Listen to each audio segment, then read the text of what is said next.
Hello friends, आज हम PWQ series pathfinder weekly questions में work energy power build up question number 21 solve करने वाले हैं। ये भी एक अच्छा क्वेश्चन है, थोड़ा लंबा है लेकिन इतना मुश्किल भी नहीं होगा। देखो, सबसे पहले इसमें क्वेश्चन में क्या दिया है वो हमें समझना पड़ेगा। देखो, एक डिस्क है, ये मतलब ये एक छोटी सी डिस्क है, ठीक है, छोटी सी डिस्क है और ये बीच में एक बड़ा सा सिलेंडर रखा हुआ है। अब उस सिलेंडर के आजू बाजू ये डिस्क को हम लपेट रहे, ठीक है। हम ये तो उस इसको डिस्क को हम इस सिलेंडर के आजू बाजू लपेट रहे हैं, ठीक है। तो और हमने क्या कि इसको यू वेलोसिटी से फेंक दिया। अब बीच में यहाँ पे कोफिशिएंट ऑफ फ्रिक्शन भी है डिस्क और लैंड ये फ्लोर के बीच में, ठीक है।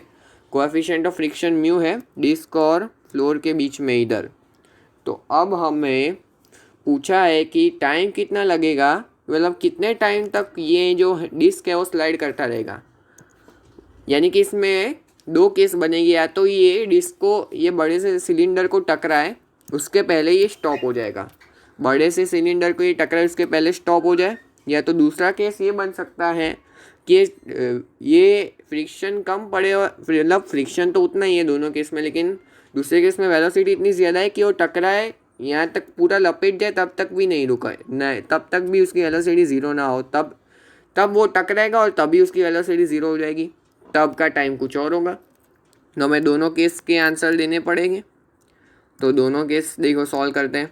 सबसे पहले हम ये निकाल लेते हैं कि कितना लपेटा जाएगा, यानी कि ये पूरा लपेटने में जो ये डिस्क है वो कितना डिस्टेंस ट्रैवल करेगा वो निकाल लेते हैं। अब देखो देखो ये ऐसा है, मान लो कुछ यहाँ आके लपेट दिया गया, यहाँ आके लपेटा गया और रेडियस इसकी आर गिवन है क्वेश्चन में। तो भाई ये एंगल क्या होगा, ये एंगल को कुछ हम फाई मान ले तो फाई क्या होगा। अब देखो ये लेंथ था एल है, अब फाइनली जब पूरा लपेटा जाएगा तो ये पूरी लेंथ एल लपेटी जाएगी, ये पूरी लेंथ एल लपेटी जाएगी। समझ में आ रहा है, ये पूरी लेंथ एल होगी। यानी कि जो ये लेंथ है जब ये पूरा लपेटा जाएगा तो ये लेंथ जो होगा ये लेंथ एल हो जाएगी, ये पूरा लपेटा गया तब ये लेंथ एल हो जाएगी और ये एंगल फाई है। और हमारे पास एक फॉर्मूला भी होती है l equal to are theta, तो इधर से l equal to r into phi, यानी कि जो फाई होगा वो एल बाई आर आ गया हमारे पास। फाई मतलब ये एंगल पूरा कितना रोटेट हुआ, ये लेंथ कितना लपेटा गया है इस सिलेंडर के आजू बाजू, उतना एंगल जो है वो एल बाई आर आया हमारे पास। अब देखो मान लेते हैं ये थीटा एंगल रोटेट कर दिया, ठीक है। ये थीटा एंगल ये कुछ ऐसा था, अब कुछ थीटा एंगल रोटेट कर दिया, थीटा एंगल ये रोटेट कर दिया और अब डी थीटा रोटेट करने वाला है। ये जो छोटा एंगल है वो डी थीटा और डी थीटा रोटेट करेगा, कुछ ऐसा हो गया, डी थीटा रोटेट करेगा तब ऐसा हो जाएगा। और भाई जब ये एंगल भी हम निकालेंगे ना तो ये एंगल भी डी थीटा ही आएगा, ये आप निकालना घर पे, लेकिन अभी हम ये सॉल्व कर रहे हैं। ये भी डी थीटा आने वाला है, ये आपको निकाल लेना है, घर पे आ जाएगा, डी थीटा ही आएगा। और भाई ये इतना डी थीटा इतना छोटा एंगल की ये दोनों लेंथ अभी क्वेश्चन में तो छोटी बड़ी दिख रही है, क्योंकि मैंने ड्रॉ ऐसा डायग्राम किया है कि ये इसमें डिफरेंस दिख रहा है, लेकिन ये डी थीटा इतना छोटा एंगल है कि ये दोनों लेंथ को हम ऑलमोस्ट सेम मान सकते हैं। अभी डायग्राम के हिसाब से तो सेम दिख नहीं रहा है, लेकिन ये डी थीटा असल में बहुत छोटा होगा, मैंने डायग्राम ऐसा बनाया इसलिए दिख नहीं रहा है, लेकिन ये डी थीटा बहुत छोटा है इसलिए ये लेंथ ऑलमोस्ट कांस्टेंट है। तो ये जो डिस्टेंस कवर की उसने डी एस, अब डी एस क्या होगा, अब देखो ये लेंथ क्या होगी, ये लेंथ क्या होगी जो स्ट्रिंग की अभी थीटा एंगल रोटेट करने के बाद की जो लेंथ होगी वो क्या होगी, वो कुछ एल डैश हो जाएगी। तो एल डैश क्या होगा, देखो थीटा एंगल जितनी लेंथ वो रोटेट कर गया, इतनी लेंथ रोटेट कर दी उसने, इतनी लेंथ रोटेट कर दी, तो ये लेंथ कितनी होगी, आर थीटा हो जाएगी ये लेंथ, क्योंकि रेडियस आर और थीटा एंगल हुआ रोटेट करने में, तो ये आर थीटा लेंथ हुई। तो ये फाइनल लेंथ जो बचेगी वो एल पहले था, ये एल था, लेकिन आर थीटा रोटेट हो गई तो लपेट दी गई, तो बाकी कितनी बची, एल माइनस आर थीटा बचेगी, यानी कि जो फाइनल लेंथ है वो एल माइनस आर थीटा है। तो ये डी एस जो होगा, अब ये डी एस देखो ये एंगल डी थीटा है और ये लेंथ जो है वो एल माइनस आर थीटा, ये दोनों कांस्टेंट है, यानी कि देखो इसको मैं अगर हाईलाइट करूँ मतलब जूम करूँ तो देखो कुछ ऐसा है, ये L माइनस आर थीटा है, ये हम अप्रॉक्सीमेट कर रहे हैं कि दोनों लेंथ सेम है, और ये डी थीटा है। तो जो डी एस होगा, अब ये ऑलमोस्ट सर्कुलर आर्क जैसा नहीं होगा क्योंकि ये लेंथ कांस्टेंट, यानी कि एल माइनस आर थीटा कुछ नया रेडियस इस आर्क का हो गया आर डैश, ये आर्क का रेडियस आर डैश होगा, वो एल माइनस आर थीटा हो गया, और एंगल डी थीटा से रोटेट कर रहा है कि जो डी एस होगा, डी एस जो हो जाएगा वो हो जाएगा L minus R theta into angle, L equal to are theta होता है, मतलब length of arc equal to radius into angle subtended by R. कैसा होता है, तो अब length of arc D S है, अब रेडियस जो एल माइनस आर थीटा है, और एंगल सबटेंडेड डी थीटा है, और ये जो लेंथ होगी वही ये छोटा डिस्प्लेसमेंट ये छोटी सी डिस्क की तो कर रही है, मतलब ये डिस्क है वही तो ये डिस्प्लेसमेंट कर रही है। अगर हम इसको इंटीग्रेट कर दें, ये ज़ीरो से एस और ये ज़ीरो से कितना टोटल एंगल रोटेट कर रहा है, जो मैंने अभी बताया फाई एंगल रोटेट कर रहा है इधर, जो एल बाई आर है। तो ज़ीरो से फाई तक इंटीग्रेट कर दे इसको, तो जी हमें देगा एस, वही तो इसका डिस्टेंस ट्रैवल्ड होगा इसका, ये डिस्क का, यानी कि जो एस माइनस ज़ीरो, देखो S minus zero equal to ये फाई की जगह एल बाई आर, देखो एल डी थीटा का L theta minus R theta square by two, और लिमिट्स ज़ीरो से फाई यानी कि एल बाई आर। अब जब इसको रख दे तो L square by R minus zero minus L square by two R plus zero. ये सब आप घर पे देखना, वैसे तो मैंने डायरेक्ट कोई स्टेप्स स्किप नहीं किए इसमें सिंप्लीफाई करने में। तो ये आ जाएगा हमारे पास L square by two R, यानी कि जो एस डिस्टेंस ट्रैवल करेगा वो L square by two R करेगा। अगर ये पूरा लपेट जाए सिलेंडर में पूरा लपेट जाए तब जो डिस्टेंस ट्रैवल करेगा ये डिस्क, वो होगा L square by two R. अब देखो मैंने वापस से हम क्वेश्चन को पढ़ते हैं क्योंकि ये सब निकालने में बहुत टाइम लग गया। देखो ये डिस्क को हमने यूँ वेलोसिटी से फेंका है, तो हमें पूछा है कि कितने टाइम तक ये डिस्क स्लाइड करेगी, यानी कि कितने टाइम तक ये ट्रैवल करती रहेगी, या फिर हम ऐसा भी बोल सकते हैं कितने टाइम के बाद इसकी वेलोसिटी ज़ीरो होगी। या तो ये स्लाइड कब तक करेगी कि इसकी वेलोसिटी ज़ीरो ना हो जाए, या तो फिर वेलोसिटी स्टार्टिंग में इतनी ज़्यादा हो कि ये वेलोसिटी ज़ीरो ही ना हो और आखिर में सिलेंडर से टकराने के बाद उसकी वेलोसिटी ज़ीरो हो जाए वो सिंपल्स के कारण। इसमें जो केस बनेंगे वो दो केस बनेंगे, या तो टकराने से पहले ही रुक गया, तो देखो L square by two R आ गया। अब इसमें जो दो केस बनने वाले हैं, दो केस जो बनेंगे वो सबसे पहले इधर डायग्राम ड्रॉ करने के देते हैं। अब पहला केस की ये जो u है कम है और फ्रिक्शन जो है इसको आसानी से मतलब ज़ीरो कर देगा इसकी वेलोसिटी, वो टकराए सिलेंडर से उसके पहले इसकी वेलोसिटी ज़ीरो हो जाएगी। तो केस वन कि v इक्वल ज़ीरो मतलब final velocity zero before striking cylinder, या फिर पूरा लपेट जाए उसके पहले उसकी वेलोसिटी ज़ीरो हो जाए। तो उसमें क्या केस बनेगा कि देखो अब इसमें फाइनल वेलोसिटी ज़ीरो है, इनिशियल वेलोसिटी u है। अब जो एक्सेलरेशन होगा वो minus F by M, friction जो है पीछे लगने वाला है इसमें फ्रिक्शन, और ये म्यू एम जी होगा। तो इसके वजह से जो एक्सेलरेशन आएगा पीछे की तरफ जो एक्सेलरेशन आएगा वो म्यू जी हो जाएगा, यानी कि जो इस एक्सेलरेशन होगा वो माइनस म्यू जी, क्योंकि वेलोसिटी का ऑपोजिट है अभी। तो इधर से जो v equal to you plus A T वाली इक्वेशन लगा, अभी कांस्टेंट एक्सेलरेशन इसलिए हम लगा सकते हैं 1D मोशन की इक्वेशंस। तो v equal to you plus A t लगा है, तो इधर से आएगा हमारे पास zero equal to u minus mu g t, therefore t equal to u by mu g, t equal to u by mu g आएगा। लेकिन ये ऐसी कंडीशन देखो v equal to zero strike करने के पहले v इक्वल टू ज़ीरो कब आएगा, जब ये देखो ये पूरा डिस्टेंस जो ट्रैवल करेगा ये स्ट्राइक करे तो वो था हमारे पास L square by two R, और अब जो डिस्टेंस ट्रैवल करेगा वो कहीं बीच पे अटक जाएगा, डिस्टेंस से पूरा ट्रैवल कर नहीं पाएगा। यानी कि अगर मैं इसको s मान लूँ और ये जो पूरी डिस्टेंस ट्रैवल की है वो L²/2r जो अभी हमने निकाली, तो हम सीधा ऐसा नहीं बोल सकते कि जो s होगा वो L²/2r से कम होगा, क्योंकि इस केस में जो डिस्टेंस ट्रैवल होगा वो L²/2r से कम होगा, क्योंकि ये पूरा लपेट ही नहीं पा रहा है। और ये डिस्टेंस कब ट्रैवल करता है, जब वो पूरा लपेट जाता है। अब लपेट नहीं पा रहा है तो उससे तो कम ही डिस्टेंस ट्रैवल करेगा ना, यानी कि जो s होगा, जो उसने डिस्टेंस ट्रैवल किया वो L²/2r से कम होगा।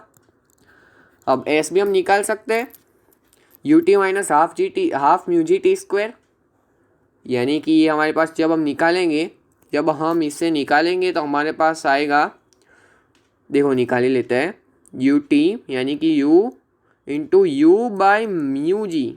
अब इसमें u और म्यू में कन्फ्यूजन होगा, देखो इसको मैं ऊपर सीधा u² लिख देता हूँ। u², ये नीचे वाला म्यू है, ऊपर वाला u है, minus half mu G into u²/μ² g²। देखो जी पूरा कट जाएगा, म्यू कट जाएगा, यानी कि हमारे पास जो आएगा, ये जब निकालेंगे तो हमारे पास आएगा u²/2, नीचे म्यू है जी, और ये लेस देन L²/2r, यानी कि जो अगर u जो है वो लेस देन क्या हो जाए हमारा, रुको, लेस देन हो जाए हमारा L√μg/r हो जाए ना, तब ये पहले ही टकराने से, मतलब पूरा लपेट जाने से पहले ही स्टॉप हो जाएगा। तो दूसरा केस, जब u इससे बड़ा हो जाए, u अगर इससे बड़ा हो गया तो फिर अब दूसरे केस में जो है वो पूरा लपेट जाएगा, दूसरे केस में ये पूरा लपेट जाएगा, यानी कि अब ये जो डिस्टेंस ट्रैवल करेगा वो L²/2r होगा। ठीक है, ये जो डिस्टेंस ट्रैवल करने वाला है वो L²/2r करने वाला है। और इसको हम कुछ और तरीके से भी लिख सकते हैं। जो इसका जो इनिशियल वेलोसिटी है वो u है, कुछ टाइम मान लेते t लग रहा है जो हमें निकालना है, और जो एक्सेलरेशन है वो हमने अभी निकाला, माइनस म्यू जी होता है पीछे की तरफ, यानी कि म्यू जी पीछे की तरफ, यानी कि माइनस म्यू जी होगा। जो डिस्टेंस ट्रैवल वो क्या होगा, ut प्लस हाफ at², यानी कि ut minus half mu G t² आएगा, और यही हो जाएगा हमारा L²/2r। यही डिस्टेंस ट्रैवल किया है, यही डिस्टेंस इसने ट्रैवल किया है स्टॉप होने से पहले, क्योंकि ये टकराएगा तब स्टॉप हो जाएगा।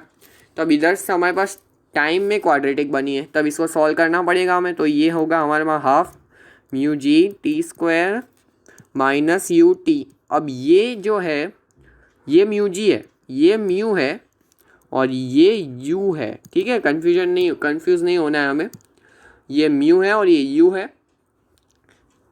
प्लस L²/2r, और ये 0 होगा हमारा। तब अगर हम फॉर्मूला लगाए तो हमारे पास t की वैल्यू क्या आएगी, t equal to u plus minus √u² minus 4 into 1/2 mu g. देखो मैं इसको सीधा लिख रहा हूँ क्योंकि जगह कम है, इसलिए मैं सीधा लिख दे रहा हूँ, आप निकाल लेना। √u² माइनस म्यू जी L²/r bye 2 into 1/2 mu g. अब क्वेश्चन इधर भी एक एराइज होता है कि ये प्लस वाली साइन ले कि माइनस वाली। देखो अगर हम देखो इसको मैं थोड़ा सिंप्लीफाई कर देता हूँ, बाद में पता चल जाएगा। अब इसमें से मैं सब में से u कॉमन ले लूँ तो हमारे पास क्या आएगा, u 1 प्लस माइनस √u, यानी कि ये 1 माइनस म्यू जी L²/u²r। देखो u बाय म्यू जी भी कॉमन ले लेता हूँ, अब तो ये डिनोमिनेटर है। अब ये आया, अगर मैं प्लस वाली साइन लूँ तो अगर मैं प्लस वाली साइन लेता हूँ तो हमारे पास जो टाइम आएगा हमारे पास क्या आएगा, वो आएगा हमारे पास u by mu G into 1 plus ये कुछ समथिंग है, कुछ पॉजिटिव क्वांटिटी होगी, कुछ समथिंग 1 प्लस समथिंग x मान लो, और x जो है वो ग्रेटर देन 0 होगा, इसलिए प्लस वाली साइन आई है। यानी कि जो ये चीज़ है वो 1 से बड़ी है, क्योंकि ये 1 प्लस समथिंग है और समथिंग जो है वो 0 से बड़ा है, यानी कि ये 1 से बड़ी है। यानी कि जो ये क्वांटिटी होगी वो u बाई म्यू जी से बड़ा हो जाएगा। यानी कि जो टाइम है, टाइम जो होगा वो ग्रेटर देन क्या हो जाएगा, टाइम जो होगा वो u बाय म्यू जी से बड़ा हो जाएगा। अब इसमें एक प्रॉब्लम क्या होती है कि अगर टाइम देखो पहला केस वापस से हम रिकॉल करते हैं, उसमें देखो उसमें जो टाइम लगा था वो u बाई म्यू जी लगा था। यानी कि जो u by mu G time पे उसकी वेलोसिटी वैसे भी ज़ीरो हो जाएगी फ्रिक्शन के कारण। यानी कि ये वेलोसिटी उसकी टकराने से पहले ही फ्रिक्शन के कारण ज़ीरो हो गई। तो अगर हम प्लस वाली साइन लेते हैं तो टाइम जो u बाई म्यू जी से बड़ा ही आएगा, और अगर u बाई म्यू जी से बड़ा आया तो ये बॉल डिस्क जो है वो तो पहले ही रुक गई टकराने से पहले, यानी कि ये पूरा लपेटा नहीं गया होगा। यानी कि अब इससे टाइम जो है वो greater than u by mu g आ गया, यानी कि ये टकराने से पहले स्टॉप हो गया, जो हमारा केस नहीं है। और अगर टाइम इससे बड़ा है तो वो तो पॉसिबल ही नहीं है, क्योंकि u बाई म्यू जी पे अगर स्टॉप हो गए तो उससे बड़ा टाइम हो ही नहीं सकता, क्योंकि उसके बाद तो चलेगा ही नहीं। यानी कि ये प्लस वाली साइन तो गलत है। तो अब बची कौन सी, माइनस वाली साइन, तो वही लेनी है हमें।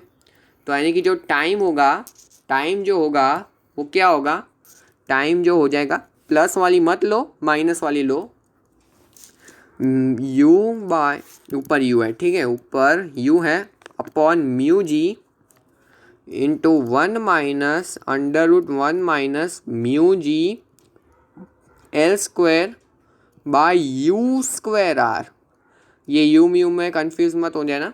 तो ये टाइम हमारे पास आ गया, ये दूसरे केस का टाइम। यानी कि जब हम इसको कंबाइन करके लिखे तो हमारे पास आएगा, देखो इफ़ हमारी पहले केस अगर जो u है वो, हाँ तो u जो है वो l under root mu ji by r, u greater than नहीं less than l under root mu ji by are हो, तब जो टाइम आएगा वो क्या होगा, u by mu ji.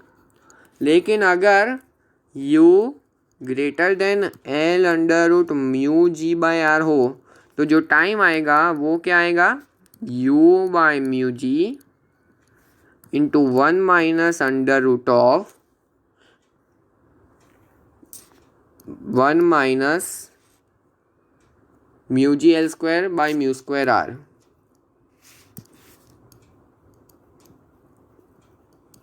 u square R नीचे u है ठीक है। तो यहाँ तक ये हमारा